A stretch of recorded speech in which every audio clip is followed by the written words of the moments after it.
Pretty fit. I'm working out a lot. You know, up here, people are kind of, there's a certain narcissism to just working on your body all day, you know, and everyone who does certain things, they want you to do it. You know, you meet the guy, you got to do yoga, man. No, I got to get a prostate exam. I don't got to do yoga. You got to do Tai Chi. And I thought the narcissism of it, in the 40s and 50s, those old movie stars, you know, they had a suit. If they took their shirts off, it wouldn't be a pretty picture. They had a cocktail. And there's something refreshing about that. Mm-hmm. Never heard Cary Grant and Jimmy Stewart go, well, I'm not going to make North by Northwest. Well, why not, Carrie? And I'm going to work on my glutes and my abs. I'm a little flabby, so I'm not going to make movies. I'm just going to work on my glutes.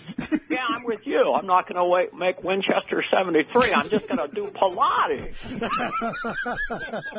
And that's that word as an impressionist. When you hit the word Pilates, it's just made for Jimmy Stewart, and it's an instant laugh, and it surprised me I did it on stage.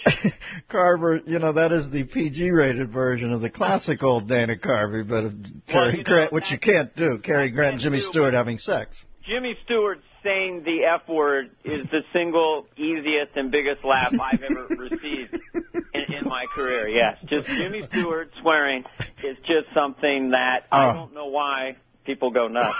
Don't I remember Jimmy Stewart tugging on a spliff too somewhere? It's good. It's good, Carrie. Well, anything, I know, it's the cheapest laugh. Yeah. And why do people, when they take a toke off a marijuana cigarette and the whole, why do they insist on still talking? It's like, so I'll tell you about my childhood. So just let it out and then talk. Hi, ladies and gentlemen. Yeah, it's good. Give me a hit off that, Carrie. But I like this one. It's Acapulco Gold. You can't get any better than this, I'm telling you. Send you to the moon.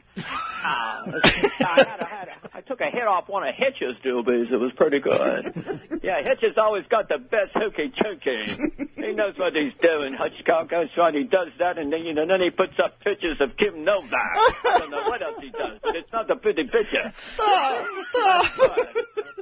Yeah. Let me off the ropes. Let me off the ropes. Carver, listen. I've been out on the stump a little with my presidential candidate. I'm a big fan of John McCain as a man, but I can't vote for him because he's going to be 73. Mm-hmm. So I'm going with Rudy, and I like Rudy, and I've been out on the stump with him. And, all these politicians now, the only stamp of imprimatur they want is to be made into a Carvey impression. Well, are you working on Rudy? Yeah, I've been working on it. I perfected a Kucinich in 04, and then it was just wasted, so I have to be careful. But it's a work in progress. There's three things to an impression. One is sort of the rhythm, and if there's any sort of, with Giuliani, there's a kind of, and then there's the tone, which I don't have. But basically, I'm working on it. It's very much, his tongue is sort of up at the top of his mouth, and he talks very fast. These people want to kill us, Dennis. We have to understand that these people want to kill us, and this is something that we're going to have to deal with. These people want to kill us. It's the herky-jerky thing, yeah. Yeah, he's got a kind of a staccato and sort of a little thing like that. So I will be back, I promise. I'll be back on your show in the next few weeks, and I'll have it perfected. I'm fascinated by that choice. Now, what's the president up to lately? What's George? What's the W got? Well, my whole thing is that junior and senior talk late at night, and that's where they discuss things. Hey, Daddy, Wolfowitz, they took him down. Took down Wolfie, Daddy.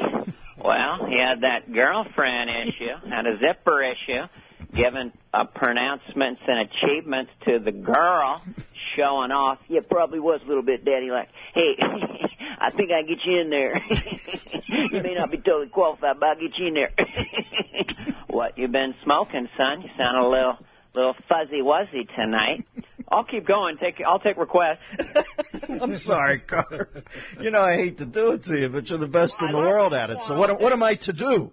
This is what we would do in the limo, but very few people know of all the characters you would do. When we go on tour, we'd all be in the car. But Dennis, you did some characters that were really funny and very abstract. No, I didn't. Come on. The only thing I did was I would do when we were both so afraid of flying, we used to do that thing where the plane would land. Yeah. And you and I would always talk like pilots. We were trying to talk like we were Chuck Yeager guys.